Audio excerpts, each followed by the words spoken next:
to their channel. They're really cool. We are going to see FNAF Sister Location Decoyed. FNAF 5. Okay, Sister Location. It's been half a year, so let's do this. Let's solve the secrets of FNAF Sister Location months before the game comes out. I missed the game.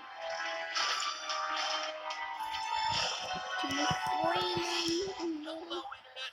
Welcome to Game Theory, where today the goal is to solve the biggest gaming mystery of 2016 before it even exists. For once, I'm gonna get the jump on you, Scott Cawthon, and here's how I'm gonna do it. We all know that Scott loves dropping little teaser hints on his site, but this time he's tipped his hand a bit too far. Enough for me to get a solid theory going on a lot of key elements we'll see hidden throughout his newest installment, Sister Location. And while some clues come from the teaser images and trailers themselves, the biggest revelations this time have come from the source code on Scott's website. So get ready for a comprehensive preview of what Scotty has in store, because by the end we'll have looked at every, and I mean every element of this franchise, from the original series of games, to the novel, to FNAF World, to the ever-evolving source code on ScottGames.com, in our attempt to expose the facts behind the next trip to Freddy's. Now, Scott hiding hints in the coding of his site is nothing new. It was the source code that started the whole Bite of 83 versus 87 debate back during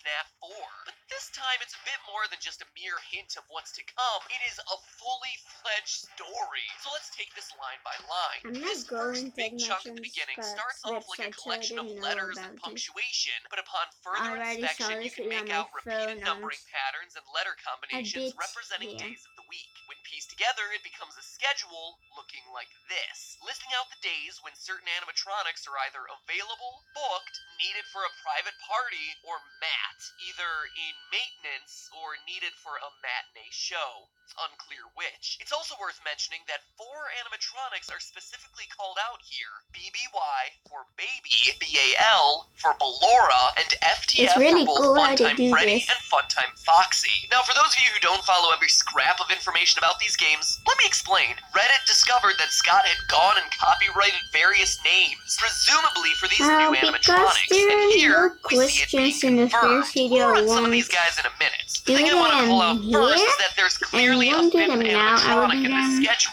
05OOF, out of service. But who could this be? In the trailer, we only see 4 animatronics. Well, that's where this teaser image comes in. A few weeks ago, this image was up on Scott Games. A mask with glowing eyes and a tangle of wires, almost like tentacles, accompanied by this text. Quote, "There's a little bit of me in every body," end quote. Notice the grammar here. It's not everybody, but every body. This is our 5th animatronic, our out-of-service animatronic. I mean, look at it. This guy ain't being booked at any children's parties.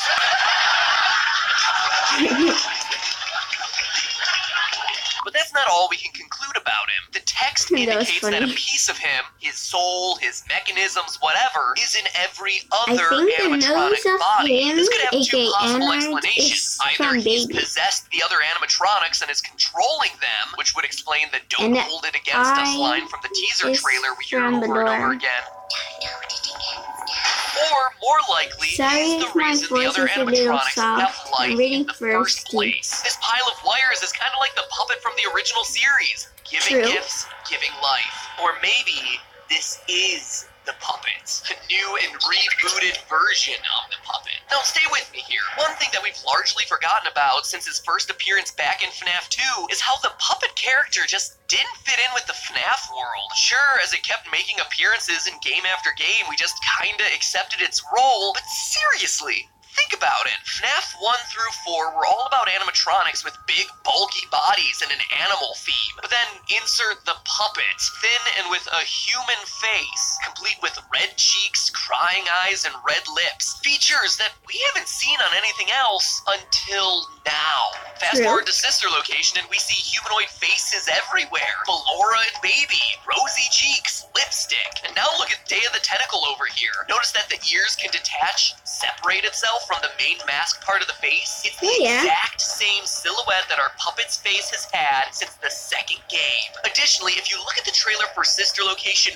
very closely, you discover what may be a very cool Easter egg. In the reflection of Funtime Foxy's cheek, we see something. For all the other animatronics, it's a part of their body. For Ballora the ballerina, we see the reverse of her arm and earrings. For Baby, it's her finger and bow. But Foxy here is reflecting something that has a bright red dot besides two colored streaks, aka a bright red cheek and two streaming tear tracks. It's like that time we covered reflection mapping to find Super Smash Bros. Hidden location. Could that be the puppet's face reflection mapped onto the model of Foxy's skull? Regardless though, if you ask me, we haven't seen the last of the puppet in whatever form he comes in. And based on the designs of these characters, Sister Location might finally be giving us the origin story we've long been waiting for. Now, hopping back to the source code, the next section shows us that there seems to be 3 file directories for various clients. The first is for a place called Chica's Party World, the second for private birthday parties, and the third for CRMN Institute. I can only assume Carmen Institute or Criminal Institute. This starts to tell us a lot about the setting and universe of Sister Location. First, many people have speculated that the industrial feeling setting shown during the trailer for the game is a factory for the robots. I think we can get a bit more specific. Considering the availability schedule that we just covered and the client folders with various needs for birthday party supplies, it feels like this new setting will be a storage facility and distribution center for the animatronics, responsible for shipping them out to various gigs across the Fazbear locations. The reference to Chica's Party World builds out the lore of the universe, showing another spin-off location to the restaurants, but also strikes me as just that, a reference, a fun Easter egg, referencing the one animatronic who won't be appearing in this new game. So far, we've seen versions of Freddy, Foxy, and a Bonnie hand puppet, but Chica has been noticeably absent. And honestly, I think it's gonna remain that way. For some reason, it just feels like she doesn't fit in this new world. And so the mention of Chica's Party World is a fun wink and a nod to a character that will be sorely missed. But to me, of all this section, the most crucial client is the last one, the CRMN Institute. Notice when you look at it that it has a subfolder called Project. This, to me, is incredibly important since every teaser image Scott has posted on the site related to Sister Location has been labeled project.jpg.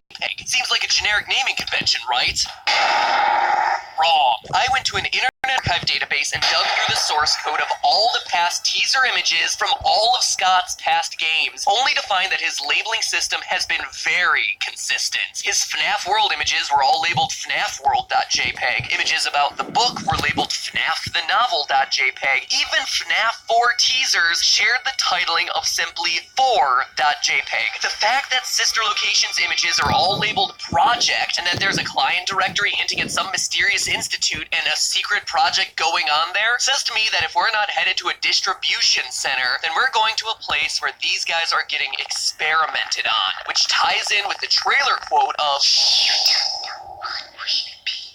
these guys are being experimented on, a project at some mysterious institute, and you can bet that they're not happy about it. But perhaps the most crucial detail hidden in the source code is the last line, a line that blows the door wide open on the story for this new game. Service log, maintenance, CO, or care of, AFTN Robotics. Afton Robotics. What the heck is that? It's a good question. If you're like 99% of the fan base and only know the games, this might not ring a bell. But if you happen to buy and then make it through all 500 pages of the Five Nights at Freddy's Silver Eyes novel, then that name sets off all sorts of alarms. You see, in the book, the Fredbear and Fazbear restaurants were founded by 2 men. The first is named Henry. He's the father of the main character and the creative half of the company, the one responsible for designing and building the robots that we all know and love. The other co-owner was, ready for this? William Afton. Afton, and he was in charge of the business side of the restaurants. Paperwork, taxes, things like that. So to see Afton Robotics in the source code teasing Sister Location is huge, because it means that the stories of Sister Location and Silver Eyes are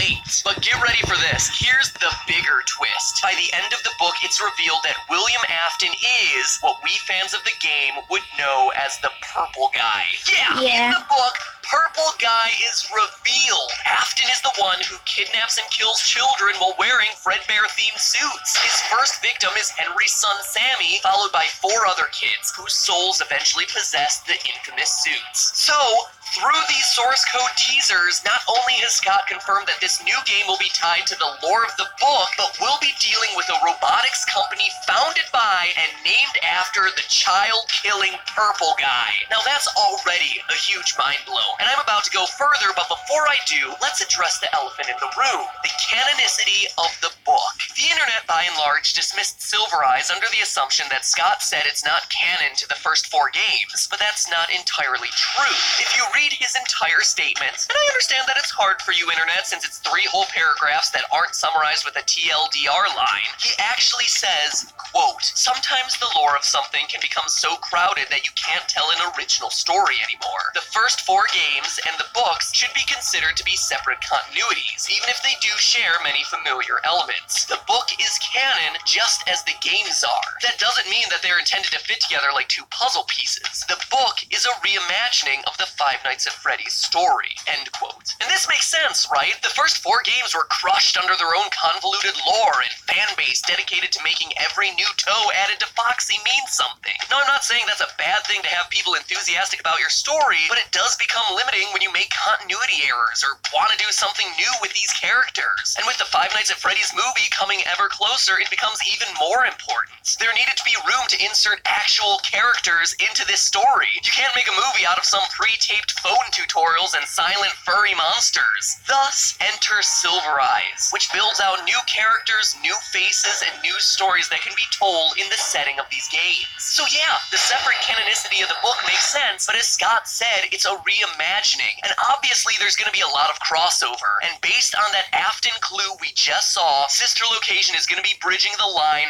more and more. So does any of this matter?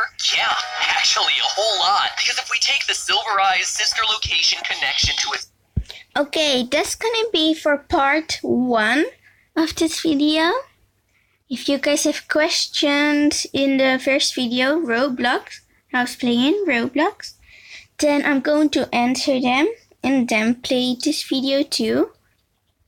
So, I'm gonna see you tomorrow. Bye guys!